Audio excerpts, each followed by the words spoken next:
Welcome to Brain Wellness, the podcast. I'm your host, Mandy NP. Each episode will bring you a new topic or interview related to brain health and wellness as part of my mission to help you on the path to a healthier, happier brain. So, let's get started.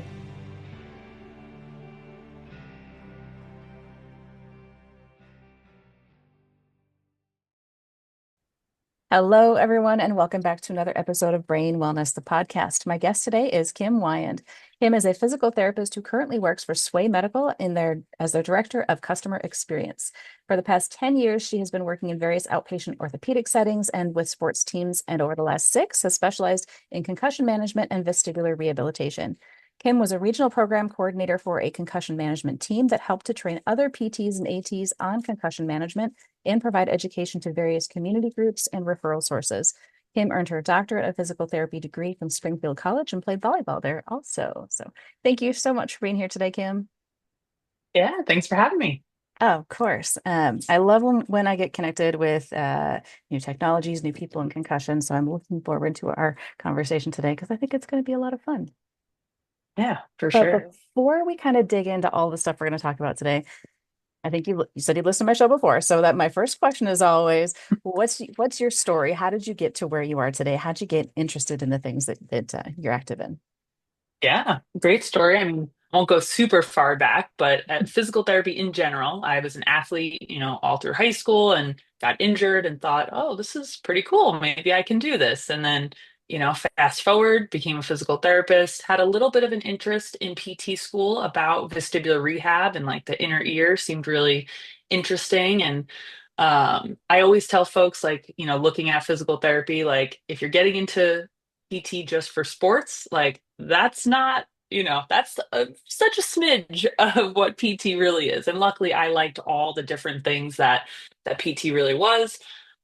But then I did end up in outpatient orthopedics, and there was a need for a concussion person. And my manager at the time knew that I liked vestibular rehab, but what I really appreciate early on was that the company I worked for made a very clear distinction that concussion management is not vestibular rehab. They are two totally different things, and that's what I spent, majority of my clinical career growing those two separate programs. Because I mean, that is just like, a hill that I will die on. That it is, you cannot be a vestibular PT and say you treat concussion. Like you can treat a portion of it, but if you want to treat all of concussion, you have to be well versed in, multiple different subgroups and really understand, the diagnosis from a whole. So yeah. And then really how I ended up at Sway is a favorite story to tell because I say this to a lot of clinicians. I mean, the grind of patient care and it's a lot on folks. And after I had my first daughter, it was a grind, let's just leave leave it at that. And I was a customer of Sway, and they kept asking me for my opinions, and I said, "Here's my resume." Nice. Yeah, and then 2.5 years later, here we are. Wow, that's kind of cool. Yeah, Yeah, most people don't get jobs like that, but that's pretty impressive. no, yeah, yeah. I mean, I pretty much say I have my dream job. I mean, I get to talk about concussion all day, every day. I get to, teach other healthcare providers how to use our system, how to use the data, um, and really just like get to push technology forward in the space I love in the concussion world, which is it's really cool. It's something I would never, yeah, 5 years ago, 3 years ago, even like if you asked me what I would be doing, I would have never guessed I would be working for a company like Yeah. this. Well, Great. pretty cool then. Yeah. What are some of the more kind of interesting things that you've learned along the way in regards to concussion management? Yeah, I mean, I'm a huge Dr. Letty fangirl. He knows this. I love aerobic exercise. Exercise is medicine for concussion. I mean, most physical therapists, that really resonates, with us. Like another reason you get into PT is you really believe in exercise and movement is medicine. So I think that's just a nuance that definitely drew me to concussion in general. And And then when you're treating, folks with concussion, it's really like a puzzle piece. I mean, just a puzzle in general. Everyone is so unique. I think Dr. Schaller said it before. Many folks have of, concussion's like a snowflake. Like every one is different. You're never really going to get the same. And you might have your, easier, more straightforward ones. Then you're going to have your really complex ones. And I think being the clinician that a patient can actually rely on and like feel like, wow, someone actually believes me, or, things of that nature is really nice to be able to do that for a patient. Mhm, mhm. Did you have a concussion yourself, or how did you get so involved in being passionate about concussion? Yeah, I did not. I've never, knock on wood, have not had a concussion myself. I mean, I don't know. Maybe there was a time like I never like got knocked out or saw stars, but yeah, never really any major injuries aside from a knee, ligament injury on myself. But I really just think like I just fell in love with like kind of the treatment, the research behind it, and like just the growing evolution of things. I mean, I wasn't, you know, I I mean, I graduated 10 years ago, but I wasn't treating concussions early on in my career. So even just seeing the evolution and then learning about the history of it, what people were doing 20 years ago and how it's evolved to now, it's really amazing. And I was really fortunate. I practiced in the Philadelphia area, so I worked very closely with the folks at CHOP, um, and some of the providers there, and they just have an outstanding, pediatric concussion program. And Dr. Tina Master and her whole team. Like, I was just really privileged to get to work very closely with those folks. So it was a great, place to practice. Awesome. Awesome. It's fun to find that area that you kind of get really passionate about. And I thought I had that until my own injury. So finding a new passion all over again, yeah, that was a whole thing I did not expect. But I love that the point you made that no two concussions are the same, and the snowflake comment. I've also heard recently that if you've seen one concussion, you've seen one concussion. Yeah, Same kind of thing. yeah, So, there are exactly. similarities that kind of run across, but everyone is a whole new set of challenges in themselves, and what worked for one person might not work for another person. Mhm. Um, For sure. how did that kind of play out when you were seeing patients one on one, trying to figure out what would work for some people, what would work for others?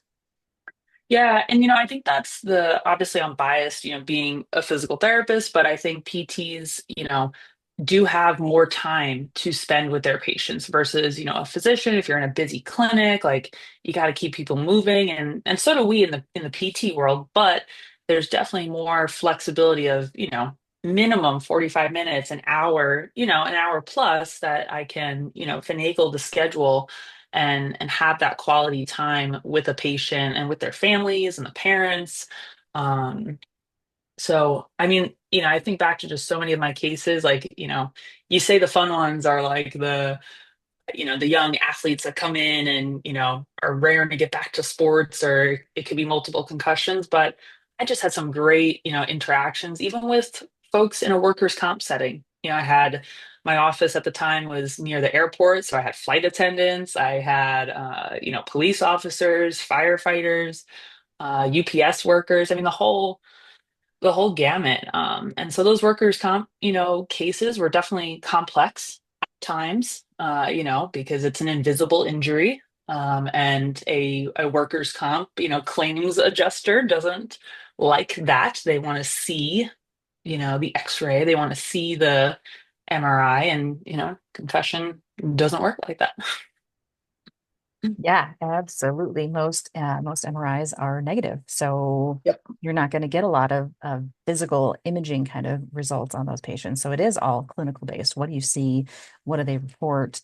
Um, and then trying to figure out again from there, where do you go? So you said you were working with Sway as a customer before you worked for them. How did you utilize that tool as a physical therapist?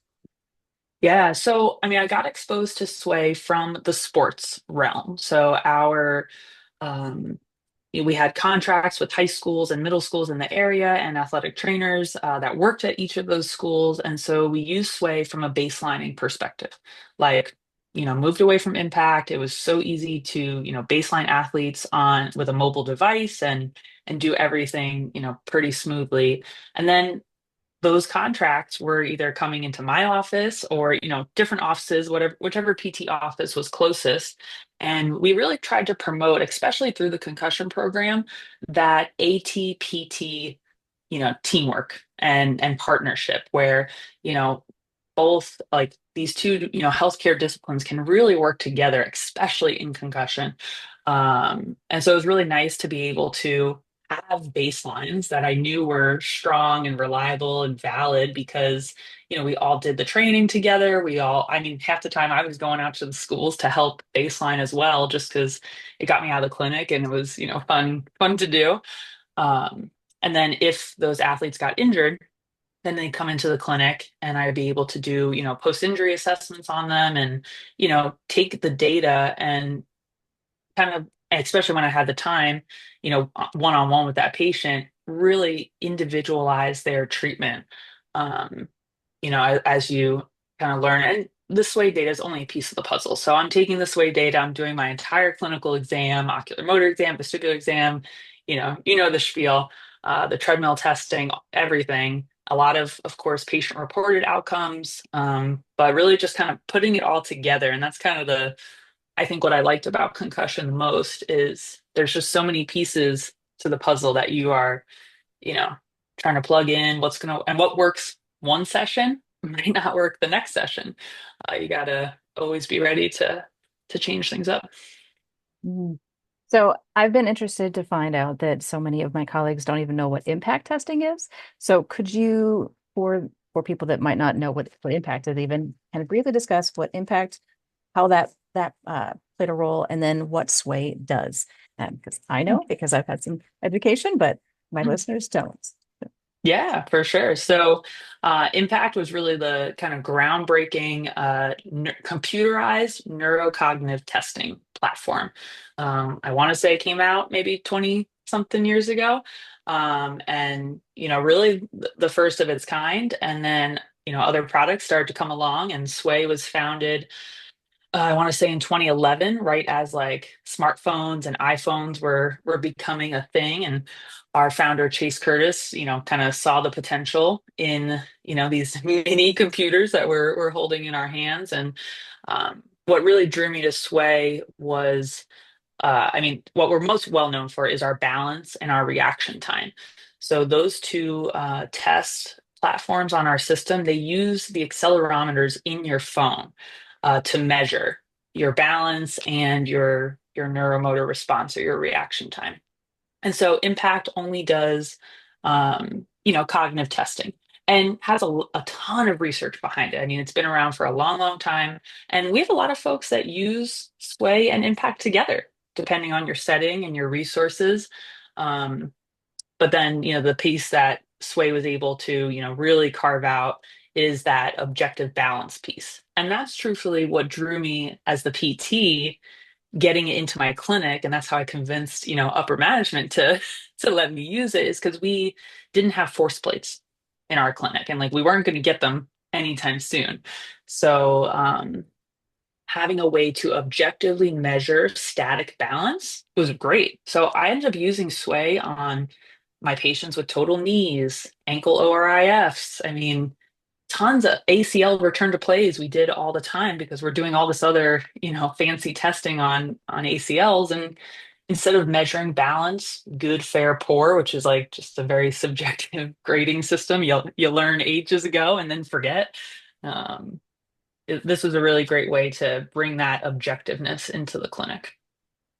Yeah, I hadn't even thought about the fact that you could use it outside of Yes. Oh my concussion gosh. world. Yeah. I mean, honestly, I used it a ton and I used it on my vestibular, like fall risk patients. Because there's data on reaction time and older adults and falling. And it's, it's really easy for the patients to understand. Like they can see their change and, their improvement, hopefully over time or even their plateau. And then you have the conversation of, okay, it's time to discharge to a home program, things like that. Yeah, yeah. So I got to do a little sample of the Sway app as well, and that was super cool to see just the little idiosyncrasies that I still have left after 2 years after my Mhm. own accident. So being able to kind of visually see that, and were you using it also where your patients would use it on days that they weren't seeing you?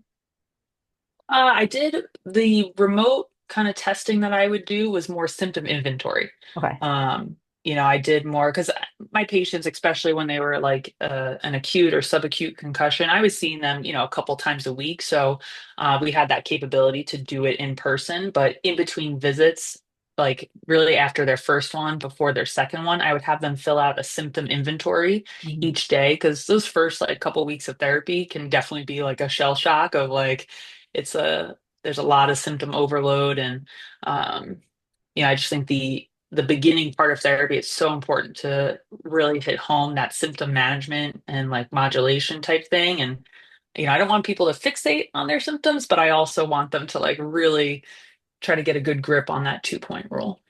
Yeah.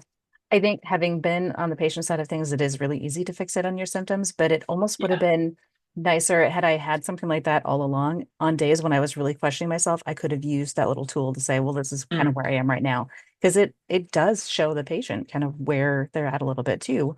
Um, so And it's then kind of you potentially see the trends, right? You can see, wow, I was there. And that's, I mean, even before Sway, I used to do that on pen and paper and sometimes have to like pull out, pull the scanned one of the old symptoms and be like, do you remember when you first started? Like your emotional symptom inventory was way up here. And, now I know you're still feeling threes and fours, but you used to be fives and sixes. Mhm. Mhm. So, And the cool piece about that too is that like the whole team can use it. So whereas I could see the patient as a nurse practitioner, you could see him as a physical therapist, and our ratings might be slightly different based on what we see and how the patient looks that day. But it kind of takes away that inter-rater reliability problems when you have mhm. that same tool that they can use in all these different settings, whether they're doing a test at home before they come in or doing it with their provider, with their the therapist that they're working with. That's really cool. Yeah, I mean, and gosh, it made it so smooth, especially with our schools that like we had an athletic trainer at, and just that return to play process, as long as like the pediatrician or whoever, the physician or PA was on board, like it just made that whole process so smooth. Like sometimes it even saved the kids having to go back into the doctor's office for a clearance note. Like if we had a really good relationship and all three of us were, really working together, the physician felt comfortable clearing them from, essentially from afar or remotely, whatever you want to call it. Mhm. Um, it was great. Yeah, I think it's kind of adding that little streamlining piece into the whole process. Yeah, for sure. Yeah, very cool. So other than kind of the obvious what we've just been talking about, how can we utilize Sway in just a regular kind of clinic? What kind of tips, tricks have you seen that have worked well in the groups that you've educated or whatever? Yeah. So really our most successful clinics that use Sway, they have a device in office, whether it's an iPad, an iPhone, Android, whatever, where the patients come in and use the clinic device to take the test. Certainly if a patient happens to have the Sway app already, or they're an athlete at a school and took the baseline, they may have the app on their phone. But when the patient's coming in already injured, like it's just a lot easier to have the app downloaded on a clinic device. The workflow that we usually educate folks on is, having the front desk staff set up the patient profile in Sway. It is something that the patient can do, but again, if your patient is coming in injured, like let's just remove a hurdle. They already probably have enough paperwork to fill out. We'll have the staff set up the profile, demographic information, and then really similar to the workflow if clinics have used Impact before or any type of neurocognitive testing. A lot of folks will have like a testing room, and it could just be the room you're going to see the provider in, but like the MA physician extender will take the person back. A typical Sway test, if you do our Sports Plus protocol, which is probably the one you sampled, so it's the modified BES. Well, it's symptoms first, modified BES, and then four cognitive modules. So reaction time, impulse control, inspection time, and memory. And I would say for an injured, a healthy baseline, a kid could get it done in 15 minutes if they're laser focused and not fooling around.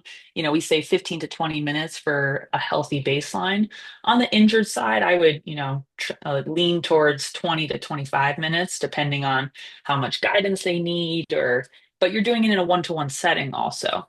So you might be able to move them along. And then that data just, goes right into the cloud, and the providers can watch it in real time, or once the provider does their exam, then, uh, they look at the sway data and make clinical decisions. That's really cool. Are you guys, I'm assuming you guys are still doing research on like how best to use it. Any little pieces of research that you can or want to share at this point? Like what are the next things you guys are working on with it? Yeah. Ooh. All right. So I feel two sides to that question. So the product development side, there's so many things, in the pipelines of, new modules to add, or things of that nature. But on the research front, we're always, trying to make sure that our tests have just a good, um, you know, foundation of, sensitivity, specificity, and validity and all of that. So I am not our director of research by any means, so I can't spit all these out as well as she can. But that sports plus protocol that I had just referenced. Now we just received our FDA concussion clearance, so that's what Impact has had for a while, and now we're the really the only other product on the market that can actually say the word concussion. The ANAM, which is a military-based concussion program, also has FDA clearance, but that's our biggest kind of mile marker and milestone for Sway is now our research, in a concussed population has gone through all those FDA, hurdles. So we're really excited for that. That is really cool. Do you see this being a tool beneficial in like emergency settings, or is it like better in clinics and schools? Yeah, Yes. yeah, that's a great question. So we definitely have seen through the data the improvement, not the improvement, but really good sensitivity in short-term and acute concussions. What we're still trying to learn and kind of have ongoing prospective studies for is that long-term effect. How far out can Sway still detect changes? So lots of stuff being done, and any listeners that are hearing this and think they might want to do research with Sway, we have a research request form on our website. We love to and all of our research is done third party. Like we have a director of research who just oversees, all of that stuff, but we don't, um, do any actual research. It's all, partnerships and folks that, you know, just want to get in on the research. So it kind of takes out a little bit of that bias. So you guys Yes. aren't doing the Yeah. research yourself. That's kind of cool too. Yeah, Yeah, yeah, and that's something that stuck out to me as a consumer. We vetted a couple different products before, the company I was with before we chose Sway, and that was something that definitely stuck out. And when you really start to look, through things, you realize like, oh, you know, that author is also on that board or whatever. it makes a Interesting. difference, when you have that vested interest, you want to make sure that the research goes in your favor. So having that third Yeah, party research, that's actually a really, really cool thing that you guys do. So yeah, yeah, yeah. kudos, kudos. Do you have any upcoming events or projects or anything that you'd like to share with the listeners? Yeah, I mean, most commonly you'll see us at plenty of athletic training conferences. We try to go to a bunch of the regional ones. We'll be at the Concussion in Sport group event pretty soon in May, but the big one is NATA down in Orlando in the end of June. So if any athletic trainers out there or folks down in the Orlando area, come say hi. Very cool. Very cool. And where can people find you or Sway or whatever to learn more about the product? Yeah, certainly our website, swaymedical.com, or follow us on any of the socials. Instagram is definitely there, Sway at Sway Medical, and you can find me on LinkedIn. And yeah, that's or shoot me an email. You'll find me on the Sway website too. And always happy to connect via email too. Very cool. Very cool. I love geeking out with people on like how these things work and new technologies. And when I learned about Sway, I was super excited about it. So I've had been having lots of good conversations at work about potential of getting it in there too. And maybe by the time this show airs, we'll have it at our clinic too. I'll fingers crossed and Nice. everything for Well, that yeah, one. and that's Yeah. yeah, we offer, free pilot systems so you can test out, the system for a month or two, make sure it works in your workflow. You're going to be stuck with me again. You got to do a Yep. training session with me. But the workflow on the clinic side, it's really the workflow. Like you got to make sure it fits in with the clinic flow, and of course that the data is, useful to you. But if it doesn't fit in the workflow, no piece of technology is going to work because if Yeah. it creates more of a headache um, than an ease, then we don't have time for that. Yeah, yeah, absolutely. There's so much new technology coming out all the time about concussion, so I'm so excited for all of it. And I thank you so much for being here to discuss this one in particular to help our listeners that when I see something that's really cool, I always love to share it. So thank you for that. Yes, As thanks for we, having me. yeah, as we kind of wrap up today, any last words of wisdom that you'd like to share with our listeners? Um, yeah, I mean, I guess from just the general clinician side, like always keep the door open, right? You never know kind of what adventures next. And I think on the concussion front, like you just always got to keep learning, trying new things. And there's so much in the research and what we're talking about now. We could probably do this 5 years from now, and it could be a totally different conversation. We have no idea. So So true. Yeah, there's always yeah, something changing, which is again something that's really cool about it. But I love that being open to learning part of it. That's one thing that I've been trying to stress a lot. So yeah, that's it. awesome. Good words to end on. Thank you so much for being here today, Kim. Yeah, thanks, Mandy. Have a good one. Yeah.